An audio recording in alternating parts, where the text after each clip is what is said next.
जय जगन्नाथ। आज की इस वीडियो में आपका स्वागत है। तो रिसर्च मेथोडोलॉजी का आज पार्ट 5 वाला वीडियो है, जहां पे हम लोग मोटिवेशन इन रिसर्च के बारे में बात करेंगे। तो हम लोग देखेंगे बुक में क्या लिखा है। उससे पहले मेरा प्लेलिस्ट में जा सकते हो, जो यहाँ पे चेकआउट कर सकते हो। यहाँ पे ऑलरेडी ये बुक और रिसर्च मेथोडोलॉजी का जो बुक है सीआर कोठारी को, उसको कैसे डाउनलोड कर सकते हो, कैसे खरीद सकते हो, meaning of research, objective of research, इसके बारे में बताया था। तो इसको जाके आप चेकआउट कर सकते हो। ठीक है। मोटिवेशन ऑफ रिसर्च में पहले हम लोग देखेंगे कि भाई आपको क्या मिलेगा। जिंदगी में कुछ भी काम कर रहे हैं तो एक इंसान पहले सोचता है भाई मुझे क्या मिलेगा। तो ये पहले आपका इच्छा होता है कि मन का ताकत एक होता है कि भाई डिजायर होता है। क्या है कि मुझे एक ठो डिग्री चाहिए, मेरा नाम के आगे एक डॉक्टर लिखे रहेगा। जैसे मेरा अभी तक नहीं हुआ है, 6 साल अभी रिसर्च का चल रहा है, थीसिस सबमिट कर रहा हूँ, उसका प्रोसेस चल रहा है। तो नाम के आगे डॉक्टर सुशील कुमार साहू, ये जो एक हैप्पीनेस रहेगा आपका माइंड माइंड में। सिर्फ डॉक्टर लिखने में बहुत टाइम आपको देना पड़ता है रिसर्च के लाइन में। तो वो एक ठो डिजायर होना चाहिए आपके मन में, एक इच्छा शक्ति होना चाहिए कि होना चाहिए। बहुत लोग, अगर मैं बात बोलूंगा, मेरे जो कॉलेज में ज्वाइन किए थे लगभग 7 लोग पीएचडी मेरा टाइम में 2018 के टाइम में ज्वाइन किए थे। उसमें सिर्फ अकेला मैं हूँ जो कि पीएचडी कंटिन्यू कर रहा है, बाकी सब स्लो हो गए। मतलब कोई कोई छोड़ दिया है, कोई कोई नौकरी कर रहा है। मतलब इस तरह का जिंदगी चल रहा है। तो वो आपके अंदर वो होना चाहिए कि मुझे रिसर्च में आगे जाके एक डॉक्टरेट लेना है, पीएचडी करना है। मास्टर डिग्री भी आप कर सकते हो, जो नॉर्मल बैचलर करते हो। बैचलर डिग्री के बाद मास्टर डिग्री भी, वो भी एक तो रिसर्च में लास्ट जो साल होता है। मास्टर डिग्री 2 साल का होता है, जो सेकंड ईयर होता है वहां पे रिसर्च को इंट्रोडक्शन आपको कर देते हैं। रिसर्च मेथोडोलॉजी का भी कोर्स वहां पे रहता है। तो लेकिन जो पीएचडी करते हो आपके नाम का एक डॉक्टर रहेगा, तो वो एक खुद का ऊपर इंटरेस्ट रहता है। हाँ, वो अलग बात है कि आगे जाके कैरियर का अपॉर्चुनिटी रहेगा, हाई सैलरीज होगा, हाई सोशल स्टेटस मिलेगा। वो अलग बात है। ठीक है, कैरियर अपॉर्चुनिटी में इंडिया में थोड़ा सा प्रॉब्लमेटिक है। मैं टायर 3 कॉलेज से पास आउट हूँगा पीएचडी से। तो अगर टायर 1 टायर 2 और हायर जो आईआईटी जैसा कॉलेज से पास आउट होता है, तो वहां पे ज्यादा अपॉर्चुनिटी आपको मिलेगा कैरियर वाइज। ठीक है। अभी टायर 3 से मुझे पता नहीं 1 साल 2 साल के बाद क्या हो रहा है, लेकिन इस तरह आपको एक डिजायर होना चाहिए कि आपका नाम के आगे डॉक्टर लगेगा। ठीक है। तो ये एक मोटिवेशन रहता है, इसलिए लोग रिसर्च करते हैं। रिसर्च और किसी के लिए करते हैं, सॉल्विंग अनसॉल्व्ड प्रॉब्लम। जो प्रॉब्लम अभी तक सॉल्व नहीं हुआ है, ऐसा नहीं है कि यूएसए, अमेरिका या यूरोप कंट्री में वहां पे हायर स्टैंडर्ड ऑफ रिसर्च होता है। उनसे हम लोग इंडिया का अगर रिसर्च देखेंगे तो 20 साल 30 साल पुराना भी आपको मिलेगा। जैसे कि मैं खुद के बारे में बताऊंगा। जैसे कि यहाँ पे एक मेरा गूगल स्कॉलर का प्रोफाइल है। ये आपको इस तरह का, आपको जब रिसर्च करोगे आपको प्रोफाइल खोलना पड़ेगा।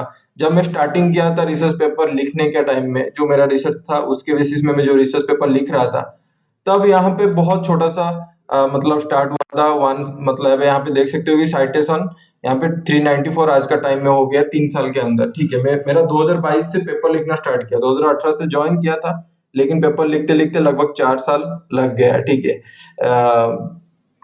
टाइम लगता है क्योंकि जो एक्सपेरिमेंटल वर्क करते हो वहां पे एनर्जी ज्यादा चलता है, तो रिसर्च पेपर लिखने में आपको टाइम लगता है। अगर लेकिन आप रिसर्च वर्क पहले स्टार्टिंग से कर रहे हो तो आप स्टार्टिंग से पेपर लिख सकते हो, लेकिन उसके बारे में नॉलेज भी होना चाहिए, जो कि मैं चैनल में भी बताया था। अगर देखोगे प्लेलिस्ट में जाके how to write a research paper, वो वाला आप चेकआउट कर सकते हो। दिखा देता हूँ। जैसे कि यहाँ पे मुझे जाना पड़ेगा व्यू चैनल में, मेरा खुद का चैनल में।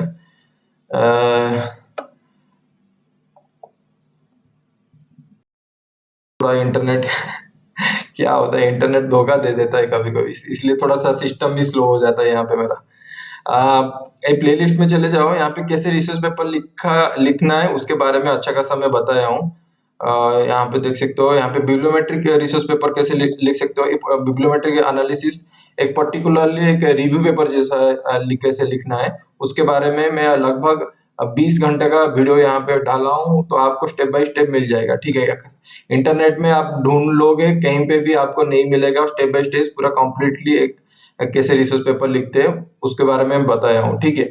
तो आपको वो डिफिकल्टी नहीं लगेगा, क्योंकि मैंने ये डिफिकल्टी फेस किया था, इसलिए मैंने जाके ये वाला प्लेलिस्ट बनाया था, ताकि अगर कोई देखेगा तो उसका जो प्राइमरी स्टार्टिंग में वो रिसर्च पेपर लिख रहा है तो वहां पे उसको डिफिकल्टी उसको नहीं लगेगा। ठीक है, तो हम लोग डिस्कस कर रहे थे ये भी how to write a research paper. ये पर्टिकुलरली ये 5-6 घंटा का वीडियो है। पूरा सीरीज अगर देखोगे 5-6 घंटा टोटल टाइम लगेगा और 9 वीडियो लगभग यहाँ पे है।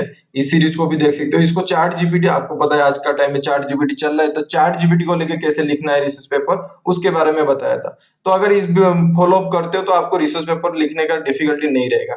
ठीक है, तो यहाँ पे मैं बता रहा था कि हम लोग एक डिस्कशन कर रहे थे कि सॉल्विंग अनसॉल्व प्रॉब्लम। ठीक है, तो मैं जब पीएचडी में था स्टार्टिंग में, तो वहां पे क्या हुआ था कि जो मेरा रिसर्च गाइड था इसलिए बोल रहा हूँ क्योंकि उनका 1 साल के बाद डेथ हो गया था। तो मैं पर्टिकुलरली सप्लाई चेन मैनेजमेंट के ऊपर रिसर्च वर्क कर रहा था। ठीक है, लेकिन 1 साल के बाद उनका डेथ हो गया था, तो मैं मेरा रिसर्च को शिफ्ट करना पड़ा रोबोटिक्स के ऊपर। तो पर्टिकुलरली मुझे व्हील चेयर एक ठो बनाना था, रोबोटिक व्हील चेयर। ठीक है, तो अगर ये वाला देख सकते हो, ये पर्टिकुलरली जो फोटो दिखाई दे रहा है ये मेरा रिसर्च का काम है, यहाँ पे मैं पब्लिश किया हूँ। यहाँ पे फोटो भी मेरा देख सकते हो। तो मुझे एक व्हील चेयर बनाना था, मार्केट से पार्ट सब खरीद के वेल्डिंग खुद करना था, डिजाइन खुद करना था, कैड मॉडलिंग खुद करना था। तो ये आपको एक तो चैलेंज मिलता है करने के लिए। ऐसा नहीं कि आज तक कोई व्हील चेयर नहीं बनाया ना, नहीं बनाया है। ठीक है, लेकिन आप जब खुद के हिसाब से आप बना रहे हो, क्योंकि प्रोजेक्ट आया है कॉलेज का, टीचर के पास प्रोजेक्ट आया है, उनके हिसाब से करना पड़ेगा, तब आपको एक प्रॉब्लम आएगा तो प्रॉब्लम सॉल्विंग दिमाग में आपको सेटल हो जाएगा। ठीक है, तो यहाँ पे देख सकते हो कि तो चैलेंजेस एड्रेसिंग प्रैक्टिकल। तो यहाँ पे मैंने प्रैक्टिकल के ऊपर काम किया था क्योंकि मुझे एक तो रोबोटिक व्हीलचेयर बनाना था। तो उसके बेसिस में जब मैं खुद का स्ट्रगल यहाँ पे आपको इम्प्लीमेंट करना है, तो प्रैक्टिकल चैलेंजेस क्या क्या रहेगा उसके हिसाब से आपके दिमाग में आएगा। देखिए, वो व्हीलचेयर प्रोडक्ट है, एक प्रोडक्ट को कैसे बनाना है, उसके लिए किस तरह का मैं मेरा दिमाग को पूछूं कि क्या क्या सोल्यूशन हो सकता है, क्या क्या रिसर्च पेपर आप जाके ढूंढोगे इंटरनेट का जो गूगल स्कॉलर में है, कौन कौन से रिसर्चर किस तरह का काम किए, आप क्या काम कर सकते हो आपके हिसाब से, वो आपको क्या करता है कि एक तो अनसॉल्व प्रॉब्लम जैसा लगता है और उसको आप लोगों को सॉल्व करना पड़ेगा। ये रिसर्च में होता है, उसके लिए अच्छा खासा टाइम लगेगा, 1 दिन 2 दिन में ऐसा कुछ नहीं होता है, आपको टाइम लगता ही लगता है। तो challenges for addressing practical and unsolved problem drives researcher who are passionate about problem solving and making tangible impact। तो मुझे मेरा पीएचडी का डिग्री चाहिए, तो मुझे तो वो काम करना पड़ेगा ना। आपको इंफ्रास्ट्रक्चर मिले या ना मिले, मैं जहाँ पे काम कर रहा था, दशहरा पता है, दशहरा अक्टूबर महीना में छुट्टी होता, उस टाइम में भी मैं काम कर रहा था, कॉलेज में कोई नहीं था, वहां पे भी काम चल रहा था।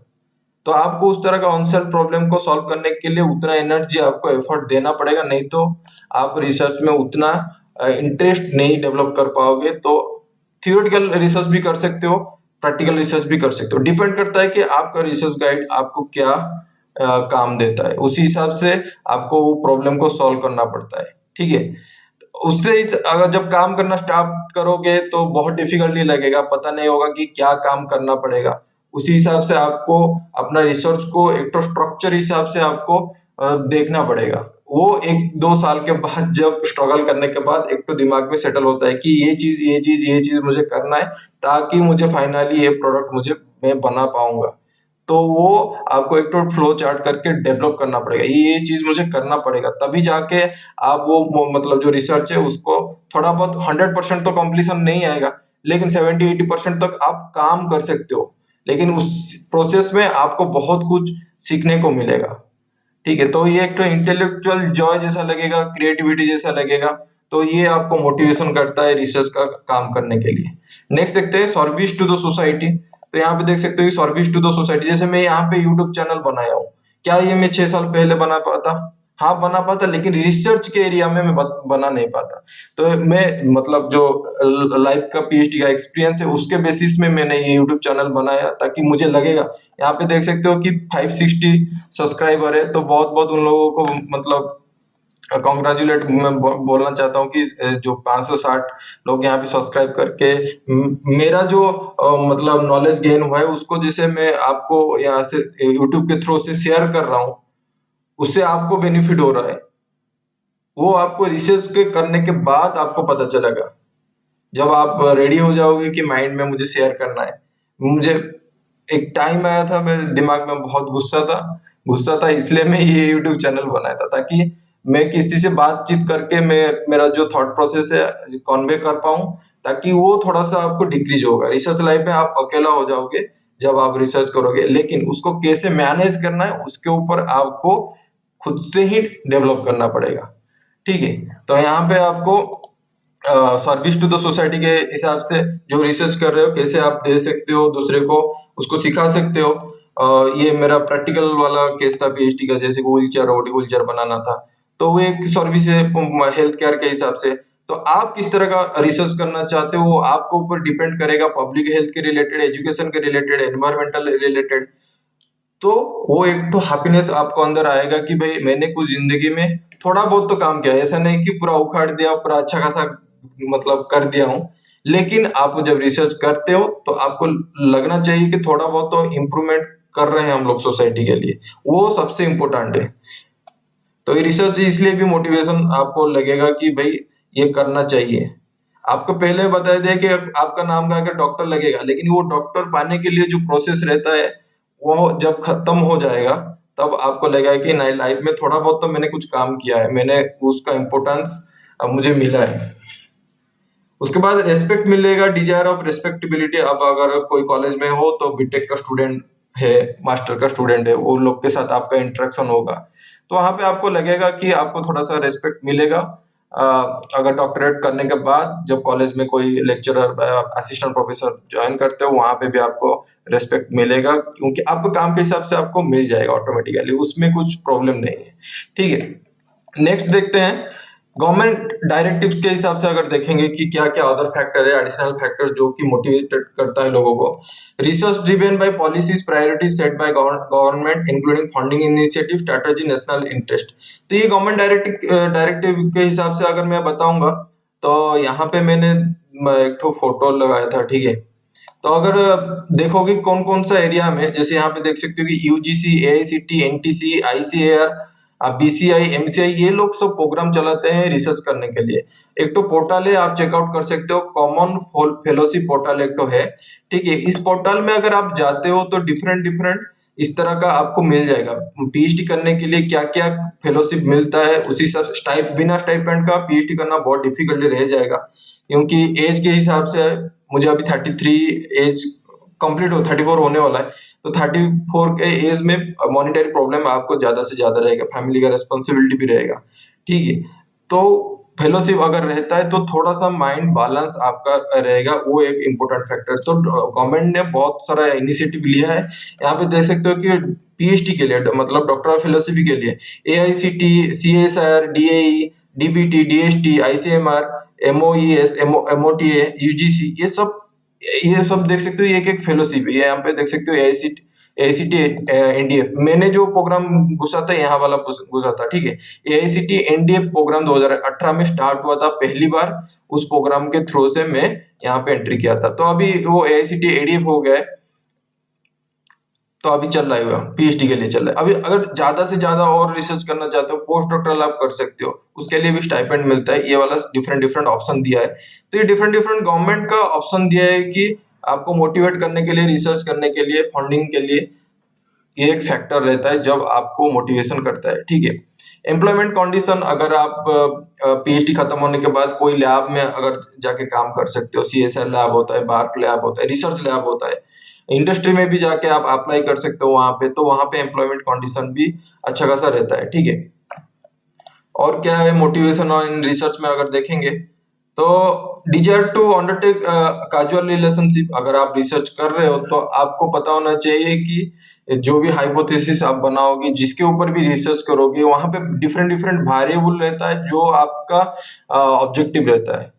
जो ऑब्जेक्टिव जिस प्रॉब्लम को आप सॉल्व करना चाहते हो वो डिफरेंट डिफरेंट वेरिएबल के ऊपर डिपेंड रहता है। वो डिफरेंट वेरिएबल किस तरह का रिलेशनशिप में रहते हैं, उस रिलेशन को आपको आइडेंटिफाई करके उसी हिसाब से आपको कंक्लूजन और एनालिसिस करना पड़ता है, डाटा को कलेक्शन करके।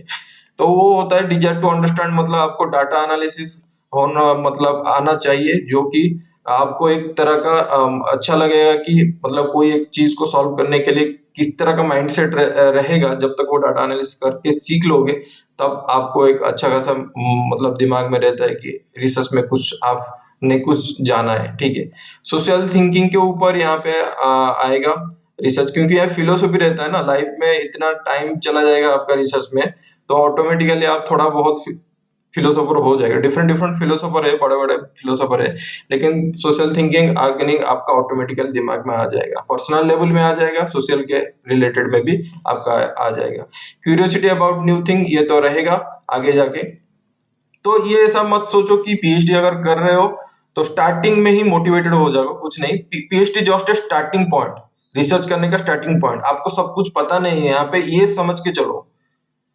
अगर आप पहले पीएचडी ज्वाइन कर एंट्री करते करते आपको सब पता है, ये दिमाग में सेटिंग करके रखे हो, वो नहीं। ये एक प्रोसेस है, उस प्रोसेस से आपको नॉलेज गेन करना है, ताकि जाके आगे जाके अगर खुद जाके जब असिस्टेंट प्रोफेसर हो गए, खुद जाके स्टूडेंट लोगे, पीएचडी स्टूडेंट, तो उन लोगों को गाइड कर सकते हो, ताकि हमारा जो देश का इकोनॉमी है, रिसर्च का भी है, वो थोड़ा थोड़ा आगे जाके ग्रोथ होता रहेगा।